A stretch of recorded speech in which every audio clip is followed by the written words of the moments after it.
সুপ্রিয় শিক্ষার্থীরা আসসালামু আলাইকুম। সবাইকে আমাদের ইউটিউব চ্যানেলে স্বাগত জানাচ্ছি।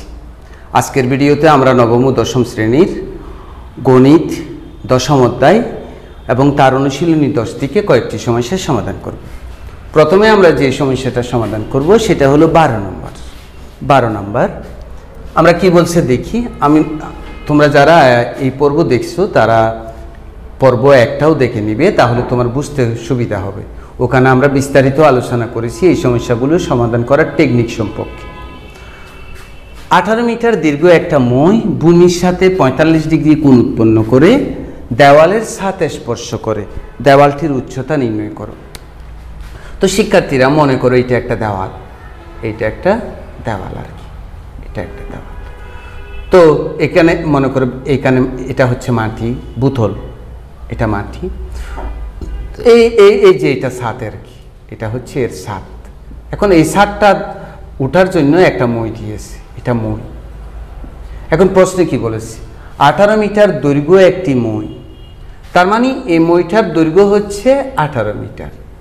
18 মিটার দৈর্ঘ্য একটা মই ভূমির সাথে, তাহলে এই যে বলছিলাম এটা ভূমির সাথে 45 ডিগ্রি কোণ উৎপন্ন করে দেওয়ালের ছাদকে স্পর্শ করে। এখন তোমাকে বলছে দেওয়ালটার উচ্চতা কত, এখান থেকে এটা কত, অর্থাৎ অ্যাবি যদি দেওয়াল হয় সেই অ্যাবি কত সেটাই তোমাকে বের করতে বলছে। আমরা আরেকটু দেখি দেওয়ালটির উচ্চতা কত। এটা একটা ছাদ, এই ছাদের এটা হচ্ছে এটা হচ্ছে একটা দেওয়ালের এটা হচ্ছে ছাদ। এই ছাদে ওঠার জন্য একটা মই ব্যবহার করা হয়েছে। মইটা হচ্ছে 18 মিটার। তো মইকে এভাবে দেয় নাকি, মইটা একটু বাঁকা করে দিবে, হেলান করে দিবে। তো হেলান দেওয়ার সময় ভূমির সাথে কোণ উৎপন্ন করেছে। 18 মিটার একটা মই, 18 মিটার দৈর্ঘ্যের একটা ভূমির সাথে 45 ডিগ্রি কোণ উৎপন্ন করে এই দেওয়ালটার সাথে স্পর্শ করে দেওয়ালটার উচ্চতা কত। তো চলো আমরা গত পর্ব দেখে থাকলে একটু করে ফেলবো। এখানে 45 ডিগ্রি, তার মানে কোণ দুটোটা সমান। তুমি এখানে অনুপাতটা একটু ঠিক রাখতে হবে। লম্ব আঁকবে, লম্ব এঁকে বাহু দুটার দৈর্ঘ্য সমান নিবা। তুমি বাহু দুটার দৈর্ঘ্য সমান অনেকভাবে নেওয়া যায়। তুমি যদি পেন্সিল কম্পাস ইউজ করতে পারো, যে এটা যতটুকু এটাও ততটুকু হতে হবে। তাহলে অর্থাৎ যদি কি হয়, কোণের পরিমাণ 45 ডিগ্রি হয়, তখন লম্ব আর ভূমি দুটো অবশ্যই সমান হবে, এটা মনে রাখতে হবে। এইটা 45, এসি হচ্ছে দেওয়াল, পি হচ্ছে যেখানে মইটা স্পর্শ করে, এবং মইটা কি মিটার, 18 মিটার। তো আমরা সেটাই লিখি। মনে করি খুব খেয়াল করো, আমরা বিবরণ দিচ্ছি। মনে করি দেওয়ালটির পাদবিন্দু এ, শীর্ষবিন্দু সি। দেওয়ালটির পাদবিন্দু এ, শীর্ষবিন্দু সি, এবং মইয়ের অবস্থান আর কি, অর্থাৎ ভূতলে মই যেখানে অবস্থান করছে সেটা বি। মইটির অবস্থান বি। তো এখন আমি এই ছবিতে 45 ডিগ্রি কোনটা এবং 18 মিটার এটা কোন বাহুটা, এটা শনাক্ত করতে হবে। তো সেটা আমরা প্রশ্ন পরে করি বলে প্রশ্ন মতে। তো প্রশ্ন মতে 18 মিটার মইটো বিসি, তাহলে সে বিসি সমান কত মিটার, 18 মিটার। এই কোণটা 45 ডিগ্রি, তাহলে এবিসি সমান কত ডিগ্রি, 45 ডিগ্রি। এখন আমরা ত্রিভুজ এবিসিতে ত্রিকোণমিতিক অনুপাত প্রয়োগ করব। তো আমরা কত পর্বেও বলেছিলাম ত্রিকোণমিতিক অনুপাত প্রয়োগ করতে দুইটা বাহু লাগে। তুমি tan থিটা প্রয়োগ করলেও লম্ব ভূমি দুইটা বাহু লাগবে, sin থিটা প্রয়োগ করলেও লম্ব অতিভুজ দুইটা বাহু লাগবে, cos থিটা প্রয়োগ করলেও ভূমি বাই অতিভুজ দুইটা বাহু লাগবে। কিন্তু এই ত্রিভুজে বাহু আছে কয়টা, 3টা। তাহলে একটা বাহু বাদ দিতে হবে, আর দুইটা বাহু নিয়ে অনুপাত যেটা লাগে সেটাই আমরা প্রয়োগ করব। কোন বাহু বাদ দিব? কোন বাহু বাদ দেওয়ার শর্ত হলো দুইটা। এক, বাহুটার মান দেওয়া থাকবে না। 2, বাহুটার মান বের করতে হবে না। বাহুটার মান দেওয়া আছে, দেওয়া নাই, কিন্তু বের করতে হবে, সেটা বাদ দেওয়া যাবে না। বাদ দিব কোনটা? মান দেওয়াও থাকবে না, বেরও করতে হবে না। তুমি খেয়াল করো, বিসি বাহু তো দেওয়া আছে, এটা তো নিতে হবেই, বাদ দেওয়ার প্রশ্নই আসতেছে না। এবি বাহুর মান দেওয়া নাই, কিন্তু এটা আমাকে বের করতেও বলে নাই। এসি বাহুর মান দেওয়া নাই, কিন্তু আমাকে বলছে দেওয়ালটার উচ্চতা, তো দেওয়ালটার উচ্চতা তো এসি, তাহলে এসি বের করতে হবে। তাহলে বাদ যাবে কে? এবি। এবি মান দেওয়াও নাই, বেরও করতে হবে না, বাদ। তাহলে বাকি দুইটার ভিতর এসি এবং বিসি। এবার এদের নাম ঠিক করো। তো যেহেতু সমকোণের বিপরীত বাহু, সুতরাং বিসি হলো অতিভুজ। আর যেহেতু এটা কোণ বিবেচনা করতেছে, এটা ভূমি, এটা লম্ব, তাহলে এসি লম্ব।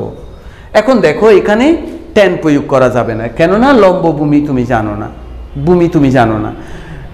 তারপরে আবার দেখো কসও প্রয়োগ করা যাবে না, কারণ আমরা কস সমান কি জানি? ভূমি বাই অতিভুজ। তো ভূমি তো এখানে রিলেটিভ না, কিন্তু লম্ব বাই অতিভুজ সাইন থিটা, এখানে শুধু সাইন থিটাই প্রয়োগ হবে। অর্থাৎ লম্ব অতিভুজ নিয়ে যে ত্রিকোণমিতিক অনুপাতটা, সেটাই প্রয়োগ করতে হবে। যেহেতু লম্ব অতিভুজ নিয়ে সাইন থিটা গঠিত হয়, সুতরাং সাইন থিটা ত্রিকোণমিতিক অনুপাতটা এখানে প্রয়োগ করতে হবে, অন্যটা প্রয়োগ করা যাবে না। তাহলে আমরা ত্রিভুজ এবিসিতে কি প্রয়োগ করে দিব? সাইন থিটা প্রয়োগ করব। থিটার জায়গায় কোনটার নাম হবে? তাহলে শিক্ষার্থীরা কি হয় দেখো তো, সাইন কোণের নাম হচ্ছে এবিসি, লম্ব বাই অতিভুজ, লম্বকে এসি, অতিভুজকে বিসি।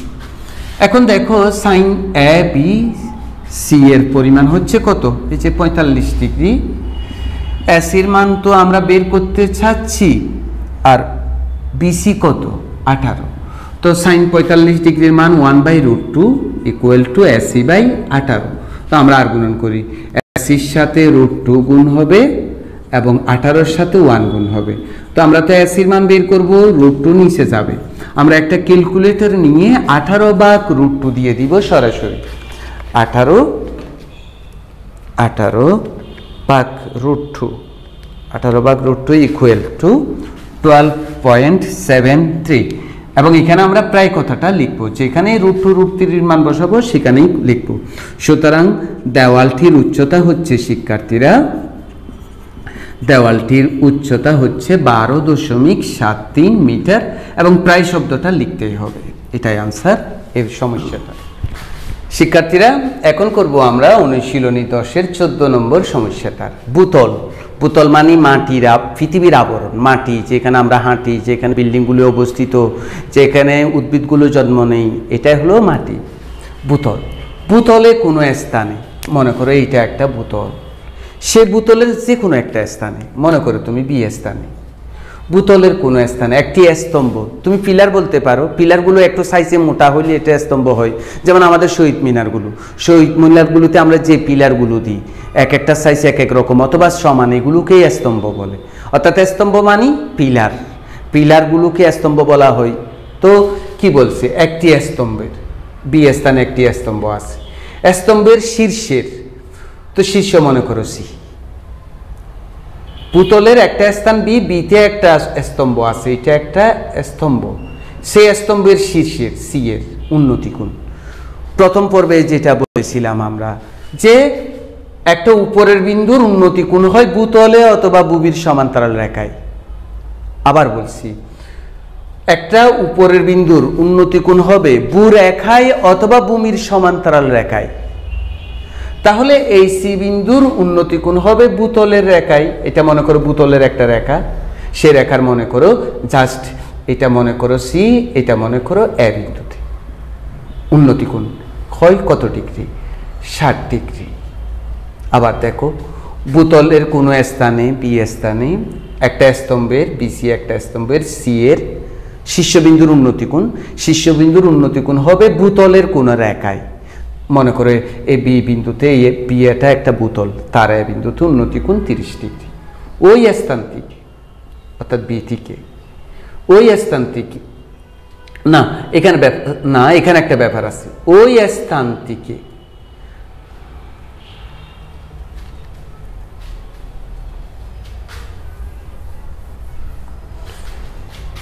শিক্ষার্থীরা আমরা এখন করব অনুশীলনী 10-এর 14। আমরা কি বলছে দেখি তো। ভূতলের কোনো স্থানে, মনে করো ভূতলের একটি স্থান বি, ভূতলের কোনো স্থান মনে করো বি, কোনো স্থানে একটি স্তম্ভের, অর্থাৎ এই ভূতলে যেখানে যে স্থানটার কথা বলছে সেটা ছাড়া বাকি জায়গায় একটা স্তম্ভ আছে। স্তম্ভ হলো পিলারগুলো, এই যে পিলার, যে আমরা যে শহীদ মিনার দেখি, শহীদ মিনারে অনেকগুলো পিলার আছে না, এই পিলার এক একটাকে এক একটা স্তম্ভ বলে। তাহলে স্তম্ভ মানে পিলার। তাহলে কি বলছে, ভূতলের কোনো একটা স্থানে, বি স্থানে একটি স্তম্ভের, তার মানে আমরা যেখানের কথা বলছি সেখানে সারা ভূতলে আরেকটা কি আছে, স্তম্ভ আছে। মনে করো তুমি এসি স্তম্ভ, সেই স্তম্ভের শীর্ষের, অর্থাৎ স্তম্ভটার শীর্ষ যে বিন্দু আছে সেটার উন্নতি কোণ ওই কোথায়, ওই স্থানে উন্নতি কোণ কত ডিগ্রি, 60 ডিগ্রি। আমরা আবার প্রথম লাইনটা পড়ি, ভূতলের কোনো স্থানে, বি স্থানে একটি স্তম্ভের, অর্থাৎ যেখানে কথা বলছে সেখানের সামনে অথবা পিছনে একটা কি আছে, স্তম্ভ আছে, স্তম্ভটা এসি, তার শীর্ষবিন্দুর উন্নতি কোণ এখানে।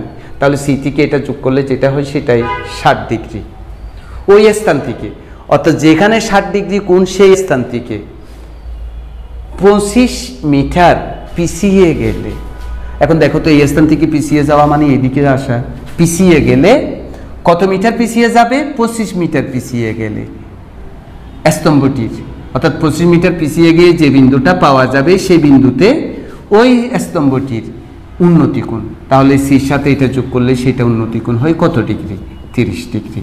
স্তম্ভটির উচ্চতা কত, অর্থাৎ এস ইকুয়াল টু কত। আমরা আবার প্রশ্নটা বুঝতে চেষ্টা করি। ভূতলের একটি স্থানে কোনো একটা স্তম্ভের, এসি একটি স্তম্ভ, তার শীর্ষবিন্দুর উন্নতি কোণ 60 ডিগ্রি। ওই স্থান থেকে, অর্থাৎ যে স্থানে একটা স্তম্ভের শীর্ষবিন্দুর উন্নতি কোণ 60 ডিগ্রি, সেই স্থান থেকে 25 মিটার পিছিয়ে গেলে, অর্থাৎ পিছনে গেলে, তখন স্তম্ভটির, অর্থাৎ পিছিয়ে গেলে একটা বিন্দু পাওয়া যাবে, তো তখন ওই স্তম্ভটির শীর্ষের উন্নতি কোণ হয়ে যায় 30 ডিগ্রি। স্তম্ভটির উচ্চতা কত, এসি কত। আশা করি তুমি প্রশ্নটা বুঝেছো। এখন ছবি আঁকতে হবে, ছবিটা আমরা এঁকে ফেলি, ছবিটা আমরা এঁকে ফেলি।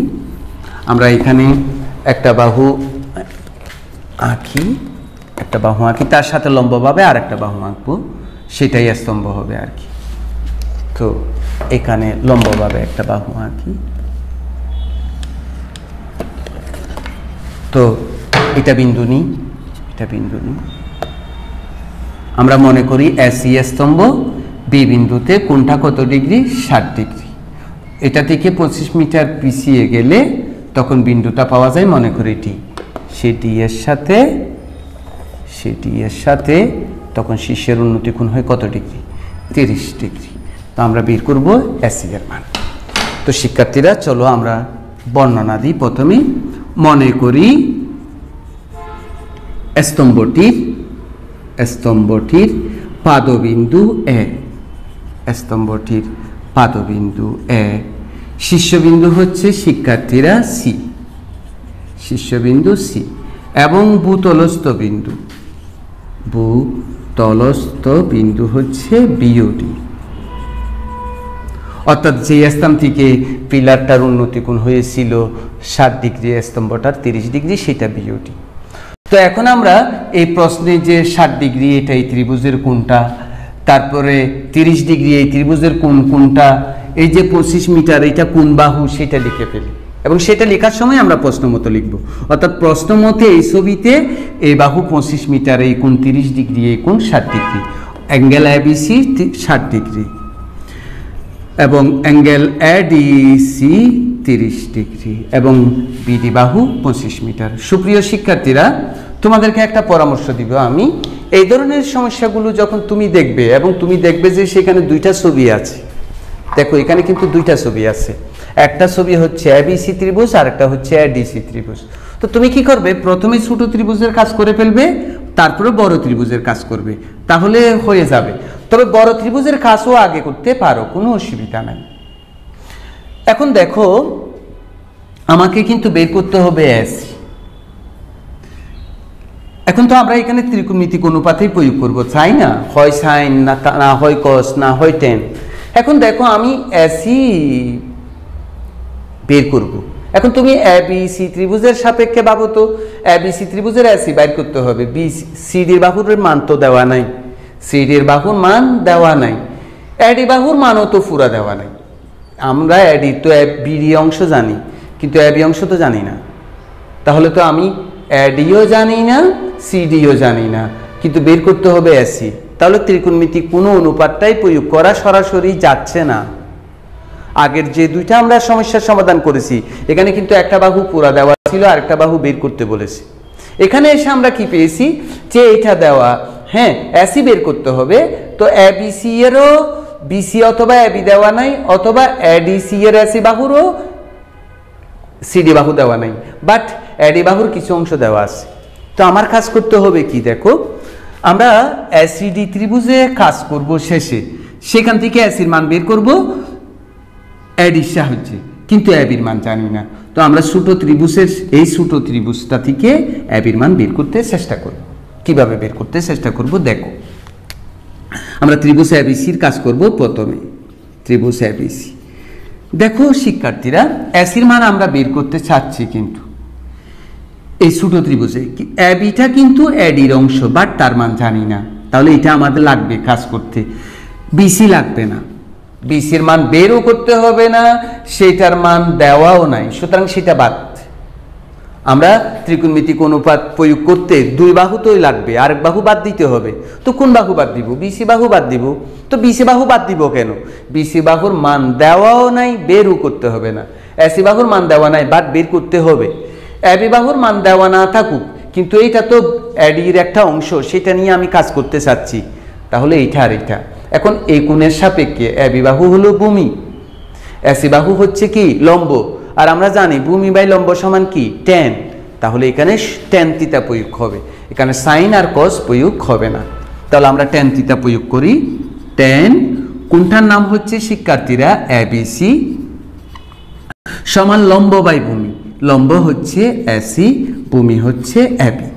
তো শিক্ষার্থীরা ট্যান এবিসি এর মান বসাই। আমরা জানি ট্যান এবিসির মান কত, 60 degree equal to AC by AB. তো শিক্ষার্থীরা ট্যান 60 ডিগ্রির মান হচ্ছে √3।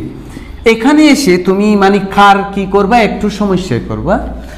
শোনো শিক্ষার্থীরা, আমরা কিন্তু ফাইনালি বের করব কিন্তু এসি, কিন্তু আমরা এবি জানি না, এবি জানি না, কিন্তু এবিটা আমাকে জানতে হবে। তো আমরা কি করব, এইখান থেকে এবিটাকে এসির সাহায্যে প্রকাশ করব, অর্থাৎ এবি সমান কত এসি, এবি সমান কত এসি। সুতরাং তুমি আর গুণন করো √3, এবি সমান কত এসি, সুতরাং এবি সমান কত এসি বাই √3। অর্থাৎ আমরা এবি সমান কত এবি সমান কত এসি সেটাই আমরা প্রকাশ করছি এখন। অর্থাৎ আমি তো এসি বের করতে চাচ্ছি, তাহলে এবিকে আমি কনভার্ট করে এখন এসিতে নিয়ে গেলাম। তাহলে এবি অংশ যখন আসবে তখন এবি না লিখে সে জায়গায় আমি কত এসি সেটাই লিখব। এবার আমরা বড় ত্রিভুজে যাব। বড় ত্রিভুজটা হচ্ছে এডিসি, ত্রিভুজ এডিসি হতে পাই। এই জন্যই আমি তোমাদেরকে শুরুতে পরামর্শ দিয়েছিলাম যে এইরকম কাজের ক্ষেত্রে তুমি আগে ছোট ত্রিভুজের কাজ করবে, তারপর বড় ত্রিভুজের কাজ করবে, খুব তাড়াতাড়ি হয়ে যাবে। এটা টেকনিক আর কি, মনে রাখার। এবার আমরা বড় ত্রিভুজের কাজ করি। বড় ত্রিভুজে এসি বের করতে হবে, এডির একটা অংশ জানি, এটা নিতেই হবে, ডিসি বাদ, কারণ এটার মান বেরও করতে হবে না, দেওয়া নাই। এবার এটার সাপেক্ষে এটা হলো ভূমি, এটা হলো লম্ব, তো লম্ব ভূমি দিয়ে কি ট্যান, আবারও ট্যান থিটা প্রয়োগ হবে। আমরা আরেকবার ট্যান থিটা প্রয়োগ করব, ট্যান এডিসি সমান কোন লম্ব, লম্ব হচ্ছে এসি, ভূমি হচ্ছে এডি। তো শিক্ষার্থীরা এবার আমরা কাজ করি। তো ট্যান কোনটার মান কত, কোনটার মান 30 ডিগ্রি, এসি সমান তো বের করতে চাচ্ছি, এডির দিকে তাকাও, এডি সমান কত এবি প্লাস বিডি, একটু ভালো করে দেখাও, এডি সমান AB plus BD, AB plus BD. আমরা সেটা এখানে প্রয়োগ করব, এবি প্লাস বিডি। তো শিক্ষার্থীরা ট্যান 30 ডিগ্রির মান হচ্ছে 1/√3 equal to AC by AB plus BD. একটু করে আসো, আমরা কিন্তু এসির মান বের করতে চাচ্ছি, সুতরাং এসিটা ঠিক থাকবে, এসিটা ঠিক থাকবে। বিডির মান আমরা জানি কিন্তু, তো বিডির মান তুমি এখানে বসিয়ে দাও, বিডির মান কত বসিয়ে দিতে পারো, 25 বসিয়ে দাও। এই এবিটা আমার দরকার নাই, এবিটাকে আমরা এটা থেকে কি করব, কনভার্ট করব। তার আগে আমরা একটু আর গুণন করে ফেলি। √3 সাথে আমরা এসি গুণ করি, 1 এর সাথে গুণ করি এবি প্লাস 25, তো অ্যাবিকে আমরা বামে নিয়ে আসি, প্লাসটা কি হয়ে যাবে মাইনাস, ইকুয়াল টু 25। তো শিক্ষার্থীরা এখন আমরা 1 নম্বর ইউজ করব, যে অ্যাবি ইকুয়াল টু কি লিখব, AC/√3, AC/√3 ইকুয়াল টু 25। তো শিক্ষার্থীরা এইটার নিচে কিন্তু 1 আছে, 1 এবং √3 লসাগু কিন্তু √3, √3কে 1 দিয়ে ভাগ দিলে √3, সেটাকে এটা দিয়ে গুণ দিই, √3 হোল স্কয়ার AC, এটাকে এটা দিয়ে ভাগ দিলে 1 AC সমান 25। তো এখন কি হয়, বা 3AC বিয়োগ AC সমান √3 সমান 25। তো 3AC থেকে AC গেলে 2AC √3 সমান 25, বা 2AC সমান √25√3। সুতরাং AC ইকুয়াল টু 25√3/2। শিক্ষার্থীরা তোমাদেরকে বলবো, তোমরা ক্যালকুলেটরটা একটু নিয়ে, যারা পারো না এরা কাজটা শিখে ফেলবে। তুমি 25√3 ছাপবে প্রথমে, অর্থাৎ ক্যালকুলেটরে প্রথমে ছাপবে 25√3, এই যে 25√3, তারপরে একটা বাক চিহ্ন দিবে, বাক চিহ্ন দিয়ে 2 দিবে, ইকুয়াল টু চিহ্ন ছাপবে, তাহলে রেজাল্টটা পেয়ে যাবে। রেজাল্টটা আসবে 21.65। তো ওই দিন আবারও বলছি, আমরা যখনই রুট কিছুর মান বসাবো সেখানে প্রায় কথাটা লিখব, অর্থাৎ স্তম্ভটির উচ্চতা হচ্ছে 21.65 মিটার প্রায়। তো সুপ্রিয় শিক্ষার্থীরা, এত ধৈর্য ধরে এতক্ষণ পর্যন্ত ভিডিওটা তোমরা দেখেছো, এই জন্য তোমাদেরকে অসংখ্য ধন্যবাদ। আবারও বলছি, তোমাদের যদি কোনো প্রশ্ন থাকে তোমরা প্রশ্নগুলি কমেন্ট বক্সে করবে, আমি আনসার দিব ইনশাআল্লাহ পরবর্তী পর্বে। তো তোমরা সবাই ভালো থাকো, সুস্থ থাকো, আল্লাহ হাফেজ।